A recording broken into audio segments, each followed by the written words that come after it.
so friends বৰ্তমান অসমৰ পৰিস্থিতি যথেষ্ট স্পৰ্শকাতৰ হৈ পৰিছে আৰু এইখিনি সময়ত এতিয়া ভোগালী বিহু আহি আমাৰ একেবাৰে দুৱাৰমুখ পালেহি আৰু বহুতে এই বিহুটো উদযাপন নকৰো বুলি কৈছে কৰা অনুচিত বুলি কৈছে এই সময়ত আৰু বহুতে কিয় নকৰিম এনেকৈ কৈছে সো ইয়াত মই মোৰ নিজৰ মতটো দিব বিচাৰিছো আৰু কথাটো কেনেকুৱা আজি এসপ্তাহ মানৰ পৰা আমাৰ সমগ্ৰ অসমৰ জনগণ এক টেনচন আৰু যথেষ্ট উদ্বিগ্নতা প্ৰেছাৰ এইবোৰৰ মাজত পাৰ কৰিছে ফেসবুক চাব নোৱাৰি টিভি চাব নোৱাৰি সকলোতে প্ৰতিনিয়ত কেৱল এই বিষয়টোৰ ওপৰতেই বিভিন্নজনে ষ্টেটাছ আপলোড কৰিছে গতিকে তাৰ মাজতে এই বিহুটো ৰং তামাছাৰ হয় অলপ ৰং তামাছা কম কৰি হলেও আমি উদযাপন কৰিব লাগিব মানুহৰ আন্দোলনৰ বাবে যুদ্ধৰ বাবে সদায় মানসিকভাৱে শক্তিশালী হোৱাটো বহুত প্ৰয়োজন আৰু এই বিহুৰ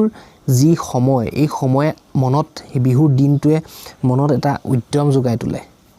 আৰু এই উদ্যমটোক আমি কেৱল ইয়াক যদি আমি ৰাস্তাত থৈ দিও বিহুটো আমি পালন নকৰো বুলি তেতিয়াহলে আমাৰ গতানুগতিক দিনবোৰে পাৰ হৈ গৈ থাকিব সো সেই জীৱনটোত যাতে নতুনত্ব আহে মনত যাতে অলপ পাৱাৰ আহে এনাৰ্জি আহে কাৰণ চাব মন ডিপ্ৰেছ হৈ আছে গান এটা শুনিলে ভাল লাগে নে সো সেইদৰে আমাৰ যদি সেই ভাল লগাটো যদি আমি বৰ্তাই ৰাখিব বিচাৰো তেতিয়াহলে আমি সীমাৰ ভিতৰত থাকি বিহুটো পালন কৰিব লাগিব তাৰ বাবে আমি ৰং তামাছা অলপ কমাই কৰিম ৰং তামাছা ড্যান্স কৰা লাইভ ভিডিও দিয়া বহুত ফূৰ্তি কৰা কিবা কিবি হুলস্থুলিবোৰ অলপ কমাই কৰিম কিন্তু আমি বিহুটো পালন কৰিম বিহুটোৰ আনুষ্ঠানিকতাখিনি আমি পালন কৰিম এটো আমাক সকলোকে মানসিকভাৱে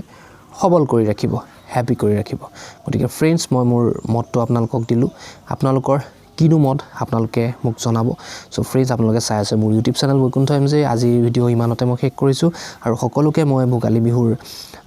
শুভেচ্ছা জনাইছো আৰু মোৰ চেনেলত যদি আপুনি নতুন হয় তেতিয়া হলে মোৰ চেনেলটো সাবস্ক্ৰাইব কৰিবই আৰু লগতে বেল আইকনটো ক্লিক কৰিব হেতু ক্লিক কৰিলে মোৰ ভিডিও আপোনালোকে নটিফাইড হৈ যাব কথা ইমানে আৰু সো ফ্ৰেণ্ডছ বাই পৰৱৰ্তী ভিডিওৰ বাবে অপেক্ষা কৰিব